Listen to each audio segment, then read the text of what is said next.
YCP వాళ్ళు వేస్తున్న game plan ఏంటో తెలుసా? నాకైతే బాగా అర్థమైంది. కొంచెం వాళ్ళకి సౌత్ తెలివితేటలు ఎక్కువ కదా, అందుకే ఈ ప్లాన్లు వర్కౌట్ చేస్తున్నారు.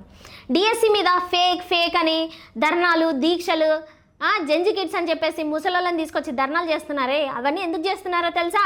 మొత్తానికి డిఎస్సి ఎగ్జామ్ అటెండ్ చేసింది 3 లక్షలకు పైగా జనాలు ఉన్నారు, కానీ అందులో జాబ్ వచ్చింది కేవలం 16,000 మందికి మాత్రమే. కాబట్టి ఈ 16,000 మంది కూటమి ప్రభుత్వం సైడ్ ఉంటారు. మిగిలిన అందరూ ఏముంటారు?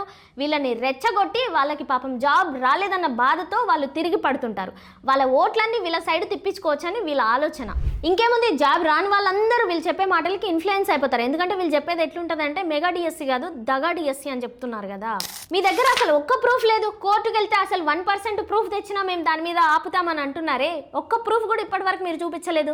మళ్ళీ దగా డిఎస్సి ఎట్లా అయింది? పోనీ లోకేష్ అన్న రమ్మంటున్నాడు కదా డిబేట్కి, ఏం రాలేరా? మీ మంత్రులు, ఎమ్మెల్యేలు, ఎంపీలు, ఈ సో కాల్డ్ సోషల్ వాళ్ళు ఏం కూర్చోలేరా డిబేట్కి? మరి ఎందుకని సామాన్య ప్రజలను ఇంతగానో ఏమారుస్తున్నారు మీ ఫేక్ ప్రచారాలతో? మీ వైసీపీ హయాంలో ఎలాగో డిఎస్సి ఇవ్వలేదు, ఇప్పుడు కూటమి ప్రభుత్వం ఇచ్చిందానే కదా మీకు కళ్ళు మంట. అయినా మీకు ఎంత చెప్పినా అర్థం కాదు.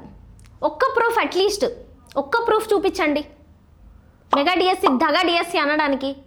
కోర్టు దగ్గరికి వెళ్తేనే ఏచి అవతలకు మొండి ప్రూఫ్లు ఇవ్వన్నారు. అందుకే కదా వైసీపీ నాయకులందరూ నోరు మూసుకొని డిబేట్కి వెళ్లకుండా కూర్చున్నారు. ఈ వైసీపీ వాళ్ళు ఎలా అంటే రాజకీయాల కోసం తల్లిని చెల్లిని ఇంట్లోంచి బయటికి గంటేసిన వాళ్ళు. ఇంకా జనాలు ఒక లెక్కన ఎన్ని గేమ్లైనా ఆడతారు. మీరేమంటారో కామెంట్ చేయండి.